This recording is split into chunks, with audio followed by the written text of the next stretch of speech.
llegamos a la parte que nos compete. Tenemos un llamado a vivir en santidad, pero necesitamos al Espíritu Santo.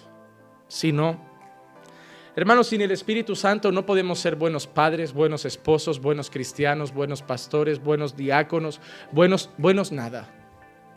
Sin el Espíritu Santo somos un fracaso. Si Él no hace la obra, si Él no nos ayuda, si Él no nos fortalece, si Él no nos capacita, no lo podemos hacer. No lo podemos hacer. Segunda de Tesalonicenses 2:13. Pero nosotros siempre tenemos que dar gracias a Dios por vosotros, hermanos amados por el Señor, porque Dios os ha escogido desde el principio para salvación mediante la santificación por el Espíritu y la fe en la verdad.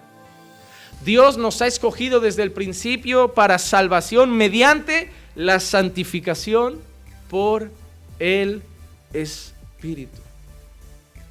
La marca de nuestra salvación es nuestra santificación por el Espíritu. El Espíritu nos ha santificado. El Espíritu nos ha separado. El Espíritu nos ha sacado de las tinieblas, nos ha llevado a la luz y está obrando nuestra vida y en nuestros corazones para que crezcamos y crezcamos y crezcamos en santidad. Miren este salmo que es precioso, Salmo 51 del 10 al 12. A pesar de ser un salmo de un corazón muy dolorido, muy quebrantado, un corazón que está sufriendo. Este salmo es el salmo que escribe David después de estar pagando las consecuencias de su pecado con aquella mujer. David está perdiendo el trono, David está perdiendo incluso el gozo de su salvación. Está perdiendo muchas cosas y David escribe este salmo, una oración de verdad, llena de contenido y llena de dolor. Pero en esa oración donde David se presenta como un pecador sucio, recuerden que David también dice, en pecado fui formado, en pecado me concibió mi madre. David reconoce la maldad de su corazón. Entonces, en ese momento en que David reconoce la maldad de su corazón, levanta esta oración y un pedido a Dios. Dice, crea en mí, oh Dios, un corazón limpio y renueva un espíritu recto dentro de mí. ¿Qué nos enseña esta frase? Que David no lo puede hacer. David no puede limpiar su corazón. David no puede renovar su espíritu, andar en rectitud. No puede. Y se lo está pidiendo a Dios. David necesita que el Espíritu Santo obre en él para limpiar su corazón, para andar en rectitud. ¿Por qué? David creía. ¿Por qué? David era un hombre conforme al corazón de Dios. David había obedecido a Dios, David había visto la gloria de Dios, David había sido escogido por Dios para ser rey, pero se dio cuenta que si Dios no hacía cosas en él, era tan pecador como los otros, era tan malvado como los otros. David no solo pecó con la mujer de ese hombre, sino que mandó a ese hombre a la batalla a morir. David hizo barbaridades. David pecó de una manera estrepitosa, se dio cuenta que a pesar de ser un hombre conforme al corazón de Dios, había maldad en su corazón y necesitaba que Dios obrara en él. Y pide esto a Dios, hermano. Ese texto, esa oración la podríamos poner todos nosotros. Hermano, podíamos grabar, imprimir este versículo y ponerlo en el espejo de nuestro baño, para que cada mañana cuando vayamos, no sé, a cepillarnos los dientes, a lavarnos la cara antes de salir al trabajo, leamos eso y le pidamos sinceramente a Dios, Señor, dame un corazón limpio y renueva un espíritu recto dentro de mí, porque es algo que debemos pedir cada día.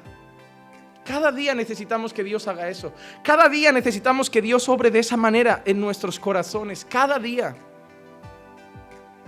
Mira lo que le dice: no me eches de tu presencia y no quites de mí tu Santo Espíritu. David sabe que si Dios quita ese espíritu de él, está vendido al pecado y la maldad.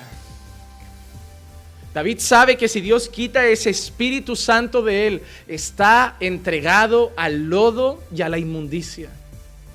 Por eso le dice: Señor, dame un corazón limpio, renueva un espíritu recto dentro de mí. No me eches de tu presencia y no me quites tu Santo Espíritu.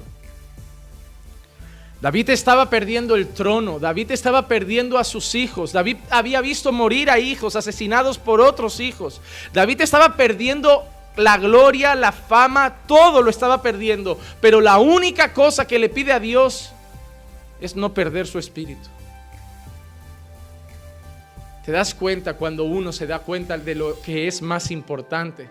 Te voy a traducir lo que David está diciendo de otra manera. Señor, deja que me quiten el trono, que me quiten el palacio, que me quiten las mujeres, que me quiten el dinero, que me quiten la fama, pero no me quites tu espíritu. ¿Tú le das ese valor a Dios? ¿O preferirías, Señor, prefiero no sentir tu espíritu, pero no me quites el trabajo, no me quites la comida, no me quites el dinero, no me quites la familia? Pero tu presencia es lo de menos. A lo mejor Dios te tiene que llevar a casi estar como David para entender qué es lo más importante. David se dio cuenta que era lo más importante. Y no era el reino, no era la fama, no era la gloria, era el Espíritu de Dios que moraba en él. Era el tesoro más precioso de David. Mira lo que dice ahora, y me parece estupendo. Restitúyeme el gozo de tu salvación. David era salvo, sí. Dios dice que es un hombre conforme a su corazón, sí. David era salvo, sí. Pero David había perdido el gozo de la salvación. Hermano, ¿sabes qué hace el pecado en ti? No te quita la salvación. Si tú hoy caes en pecado, no te vas a ir al infierno. Si eres un hijo de Dios, tarde o temprano te vas a levantar y vas a volver a caminar con Dios. Porque el Espíritu Santo es el encargado de levantarte y de santificarte otra vez. Pero estarás aquí, pero no sentirás el gozo de antes. Y a muchos de vosotros, por no decir a todos, ya os ha pasado alguna vez. Hermano, ¿te sientes como en los primeros días y en tu primer amor con el Señor? Ese mismo gozo al venir a la iglesia, ese mismo deseo de alabarlo, ese mismo deseo de estar con los hermanos, ese mismo deseo de leer la Biblia, ese mismo deseo de ver predicaciones cada día, o tus fallos del camino te han apagado eso. No has perdido la salvación, pero es posible que hayas perdido el gozo de los salvos. Hay mucha gente que está viviendo ahora una fe, que la vive ya como que le van empujando, pero sin gozo y sin alegría. Vienen a la iglesia, no tienen ánimo, van a orar en casa y oran y leen la Biblia solo por no morir espiritualmente, pero no les nace, no se gozan en eso. Porque el mundo o el pecado te han quitado el gozo de los salvos. Hermano, no tienes que ir a Dios y decir, Señor, devuélveme las ganas. No, hermano, arregla tu vida, deja tu pecado, ponte a congregar y las ganas van a volver. Pero si te quedas en casita, vas a seguir así. No va a estar ese gozo. Y te digo una cosa, y es una noticia trágica, y tú puedes decir, a mí no me va a pasar, hablamos el año que viene. Si sigues así, la cosa va a empeorar. No solo no vas a recuperar el gozo, sino que vas a ir a peor. Cada vez más lejos, cada vez más frío, cada vez menos ganas, cada vez menos deseo, hasta que cuando te des cuenta, igual miras a tu alrededor y ya no tienes ningún vínculo con la iglesia. Porque, hermano, el malestar espiritual, si uno no le pone remedio, no es algo que se queda estancado. Hermano, nadie se queda estancado en la fe. O vamos para arriba o vamos para abajo, pero nadie se queda estancado. Y yo, por el amor que os tengo, os digo, empezad a ir para arriba, porque algunos estáis cayendo en picado y vais a acabar muriendo. Va a ser luego tan trágico que sí, a lo mejor, mira, puede pasar hasta ser evidencia de que nunca nacisteis de nuevo. O podéis volver a casa un día, pero vale la pena volver a casa pasando un tiempo alejado del Padre. Hermano, que no llegues a comer algarrobas con los cerdos para decir quiero volver a casa con mi Padre. No llegues a eso. Porque te abrazaremos y te recibiremos y nos alegraremos con tu regreso, pero por ese camino vas a tener consecuencias muy trágicas que pueden lastimar tu vida. Hay gente que ha vuelto a los caminos del Señor después de un divorcio y de cosas similares. Y sí, es bonito volver, pero valía la pena perder una familia por el camino. que no lleguemos a comer algarrobas con los cerdos. La historia del hijo pródigo es muy bonita, pero yo no quiero ser ese niño que llega a comer algarrobas con los cerdos. Nosotros ya estábamos comiendo algarrobas con los cerdos. Ya hemos vuelto a casa del Padre. Lo conocimos, estuvimos en casa. ¿Para qué volver a comer algarrobas? Si ya sabemos lo malo que hay fuera. Isaías capítulo 32 del 15 al 17. Miren lo que dice. Hasta que se derrame sobre nosotros el Espíritu desde lo alto. Mira lo que dice, ¿eh? Cuando se derrame sobre nosotros el Espíritu de lo alto. Mira lo que provoca ese Espíritu.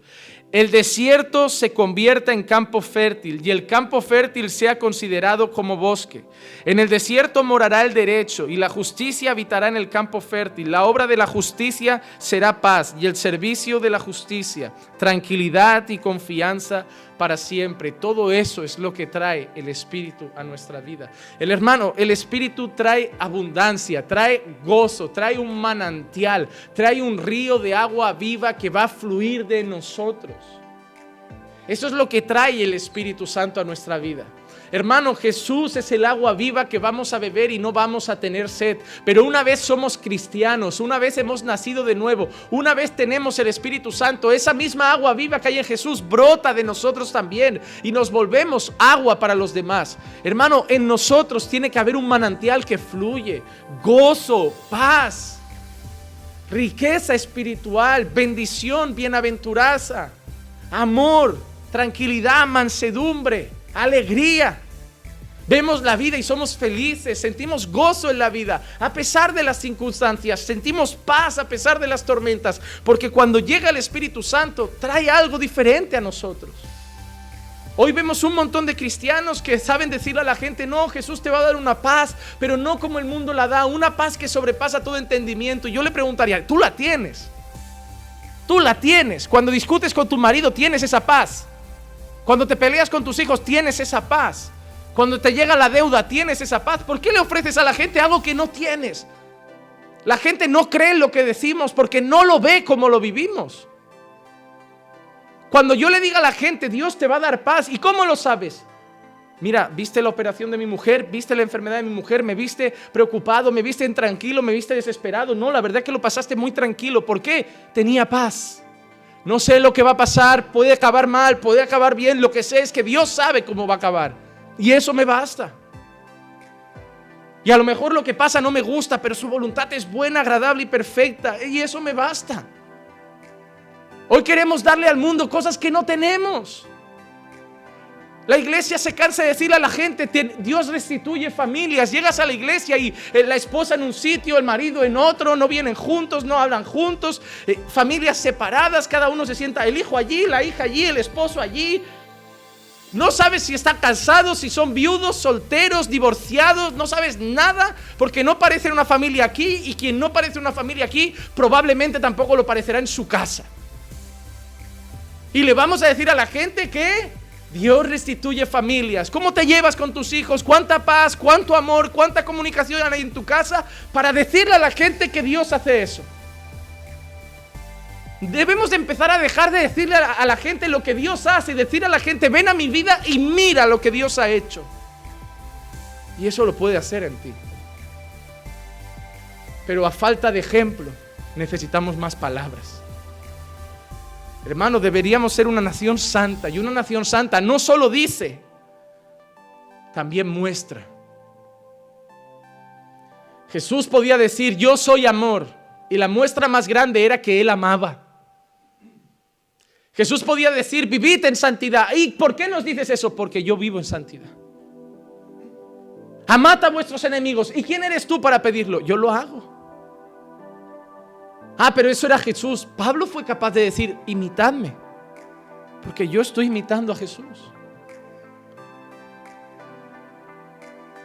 Ese versículo nos encantaría que no estuviera en la Biblia, porque si ese versículo no estuviera en la Biblia, podíamos decir toda la vida: Jesús es un caso aparte, y sí lo es. Pero ese versículo en la Biblia provoca que Pablo nos está diciendo: no somos Jesús, pero podemos imitarlo. Y nos encantaría que no estuviera, pero está. Sí se puede. Sí se puede. Hermano, ¿cuántos participaron de esa semana que hicimos de mañanas de oración? ¿Alguno puede estar aquí que levante la mano de los que participó? Y de los que participaron, sean honestos. ¿Cuántos se sintieron diferentes solo por orar esas mañanas? ¿A cuántos les fue bien espiritualmente? La pregunta es, ¿por qué dejamos de hacerlo? Hay gente que me viene últimamente a preguntar, pastor, vamos a hacer otra. Y me vienen, es con cara de, lo necesito. No es con cara de es un capricho, es con cara de, necesito otra semana de mañanas de oración. Pero hermano, va a llegar un día que no puedes depender de que la iglesia monte actividades. No puedes hacerlo en tu casa. Que yo no digo que esté bien, está bien y me encanta. Y sobre todo por orar juntos. Pero si ves que tienes esa necesidad y la iglesia no va a hacer algo así, levántate esa semana en tu casa. Haz un propósito personal. O queda con 2 o 3 hermanos. Hermanos, venid a casa esta semana a las 6 de la mañana, todos los días, de lunes a viernes a orar. Hazlo. Hermano, si tú tienes gripe, no vienes a la iglesia diciendo, pastor, ¿cuándo viene la semana de ibuprofeno? O vas a la farmacia, te lo compras y te lo tomas. Pues con tu vida espiritual igual, no va a haber siempre un pastor para ir arrancándote. Una vez me hizo gracia, vino alguien y me dijo, pastor, espiritualmente estoy pasando por un mal momento. Y me vino como diciendo, voy buscando esperanzas en mí. ¿Y sabes cuál fue mi respuesta? Pues anda que yo. Me miró con cara de, no esperaba esto, esperaba que me dijeras, tranquilo, que yo te ayudo, y me acabas de decir que tú también estás mal. Por eso no puedes depender de los hombres. Porque los hombres no siempre van a estar bien. Pero puedes depender de Dios. Dios no le vas a decir, Señor, voy a hacer una semana de oración o de ayuno porque estoy espiritualmente débil, y Dios te va a decir, esta semanita no me va bien, que tampoco me siento de buen ánimo. No, claro. Si el más interesado en que te levantes es Él, porque cuando te levantas lo glorificas mucho más, lo exaltas mucho más. Así cuando tenemos vidas espirituales mediocres y medio muertas, ¿cómo le vamos a dar la gloria a Dios? Hay gente que dice, no, porque es ahí en la debilidad que Él se glorifica. Se glorifica cuando te levanta de la debilidad, no cuando vives en la debilidad. No has entendido el versículo si crees que vivir débil glorifica a Dios. No, lo que glorifica a Dios es que estás débil y Él te fortalece. Eso es lo que lo exalta. Quedarte débil no muestra un Dios muy fuerte. Pero levantar al caído sí que muestra un Dios poderoso. Dios quiere ser glorificado en tu debilidad. Quiere levantarte. Primera de Corintios 6:11. Y esto erais algunos de vosotros, pero fuisteis lavados, pero fuisteis santificados, pero fuisteis justificados en el nombre del Señor Jesucristo y en el Espíritu de nuestro Dios. Cuando nosotros vivíamos en pecado, cuando éramos esclavos del pecado, nosotros fuimos lavados, fuimos santificados, fuimos justificados en el nombre de Jesucristo y en el Espíritu de nuestro Dios.